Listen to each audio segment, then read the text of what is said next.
Transfer মার্কেটের নাটক যত দেরিতে শেষ হবে তত বেশি মজা।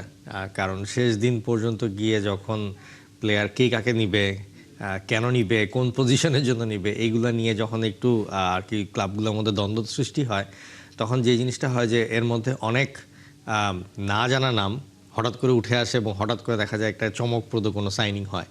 তো সেই হিসাবে আমি বলবো যে নাটক চলতে থাকুক, যত বেশি নাটক চলবে দর্শক হিসেবে, অ্যানালিস্ট হিসেবে আর পুরো মিডিয়া হিসেবে আমাদের জন্য এই জিনিসটা খুব ভালো যে আমরা আলোচনা করতে পারবো ফুটবলটা নিয়ে। মানে আপনি আপনার ব্যবসায়িক স্বার্থের কথা বলছেন? ব্যবসায়িক স্বার্থে না, ঠিক বলবো যে আমার ফুটবলের যে ফ্যান ইন্টারেস্টের জায়গা থেকে বলছি।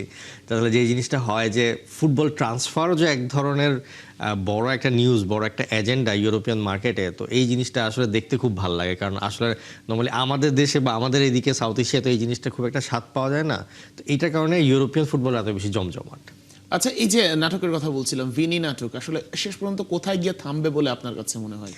আচ্ছা, ভিনির ব্যাপারটা এখানে বেশ কিছু জিনিসগুলো আসলে ওতপ্রোতভাবে জড়িত, তো যার কারণে আসলে একটু কমপ্লিকেটেড হয়ে গেছে। প্রথমত যে জিনিসটা যে ভিনির কন্ট্রাক্ট হচ্ছে এখন 2026-27 সালের এই সিজনটা, এটাই আর কি এক মৌসুম বাকি আছে। এখন এক মৌসুম বাকি থাকতে কেন রিয়াল মাদ্রিদ এত বেশি তোড়জোড় করছে, তার কারণ হচ্ছে এই উইন্ডোতে যদি ভিনিসিয়াস জুনিয়রকে ছাড়তে না পারে তাহলে জানুয়ারি উইন্ডোতে গিয়ে তার কন্ট্রাক্ট লেস দেন 6 মান্থস হয়ে যাবে। তখন পর আর 6 মাসের জন্য রিনিউ না করলে যেটা হবে যে একবার পর ফ্রি এজেন্ট, তখন সে মানে ফ্রিতে যে কোনো ক্লাবের সাথে কথা বলে কন্ট্রাক্টটা শেষ করে চলে যেতে পারবে নেক্সট সিজনের জন্য।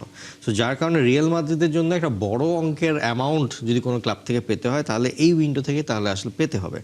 এটা হচ্ছে রিয়াল মাদ্রিদের জায়গায় একটা বড় সমস্যা। এখন সেকেন্ড অপশন হচ্ছে রিয়াল মাদ্রিদ থেকে রাখতে চায় কি চায় না।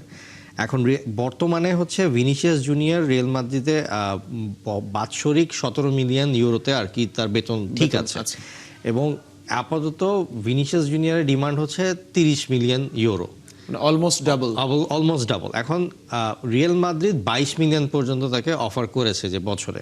এখন এই 22 থেকে 30 রিয়াল মাদ্রিদ যাবে কিনা বা ভিনিসিয়াস জুনিয়র নিজে কমাবেন কিনা, এইখানে আসলে আলোচনাটা আটকে আছে। কারণ যত বেশি 30-এর কাছাকাছি যেতে পারবে, এজেন্টের ফিওটা বাড়তে থাকবে, এজেন্টও এখান থেকে বেশি কামাতে পারবেন। তো এই কারণে এজেন্টের একটা ইন্টারেস্ট থাকবে যে এই বেতনটা যাতে আর কি 30 মিলিয়ন যায়। একটা কথা যদি বলি যে রিয়াল মাদ্রিদ তো আসলে ওই ধরনের নেগোসিয়েশনে খুব কমই যায়, রোনালদোকে পর্যন্ত ছেড়ে দিয়েছিল বেতন ইস্যুতে।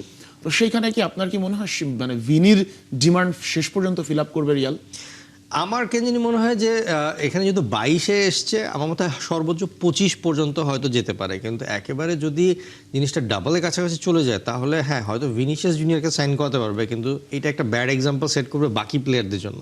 তখন দেখা যাবে যে স্কোয়াডের বাকি সবাইও আসলে একটু পারফরমেন্স করলে ডবল বেতনের জন্য আর কি ডিমান্ড করা শুরু করবে, সেটা তাদের ফাইন্যান্সিয়াল স্ট্রাকচারটা আসলে ব্রেকডাউন করবে। সো এদিকে আবার আরেকটা বড় ফ্যাক্টর হচ্ছে যে এবার রিয়াল মাদ্রিদের কোচ হচ্ছে হোসে মরিনহো, এবং হোসে মরিনহোর যে ধরনের খেলার সিস্টেম, সেই হিসাবে সে প্রথাগত একেবারে লেফট উইং রাইট উইং এরকমভাবে প্লেয়ার নিয়ে খেলে না। সে ফ্রন্ট থ্রি এমনভাবে খেলায় যাতে প্লেয়ারগুলো নিজেরাই তাদের মধ্যে ইন্টারচেঞ্জ করে খেলতে পারে। তো এই ক্ষেত্রে এই সিজনে হয়তো এরকমও দেখা যেতে পারে যে এমবাপ্পে হয়তো একটু লেফট উইংয়ে খেলে কাটব্যাক করে একটু ভিতরে ঢুকবে। সো যার কারণে হয়তো এখানে যে জিনিসটা হবে যে ভিনিসিয়াস জুনিয়রের ওই রকম যে ওই দরকারটা হয়তো আসলে প্রয়োজন পড়বে না।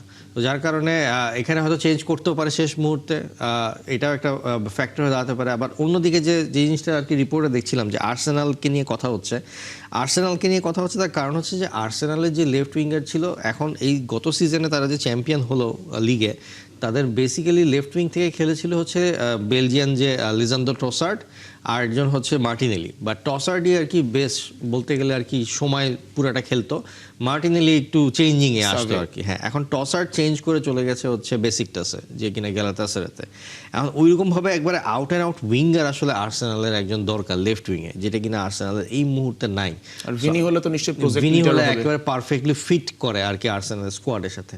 সো যার কারণে আর্সেনালের এখন যদি দেখেন যে এই সিজনে যদি তাদের আর কি পুরাটা চিন্তা করা হয়, তারা লিগ জিতে গেছে, এখন তাদের নেক্সট অধরা স্বপ্নটা হচ্ছে চ্যাম্পিয়ন্স লিগ জেতা। তো সেটার জন্য থেকে আপনাকে স্কোয়াডটা ওই লেভেলে নিতে হবে। সো এই মুহূর্তে আসলে আর্সেনাল দুইটা প্লেয়ারের সাথেই কথা বলছে, এক হচ্ছে ভিনিসিয়াস জুনিয়র, আর একটা হচ্ছে তারই সতীর্থ ব্রুনো গ্যামিরেজ। সো ব্রুনো গ্যামিরেজ আশা করি হয়তো শেষ পর্যন্ত সাইন হয়েই যাবে, মিডফিল্ডটা স্টেবল হয়ে যাবে, কিন্তু লেফট উইংটা এখনো একটু দরকার আছে। আমি বলবো যে ভিনিসিয়াস জুনিয়র বা ওই লেভেলের একজন প্লেয়ারকে।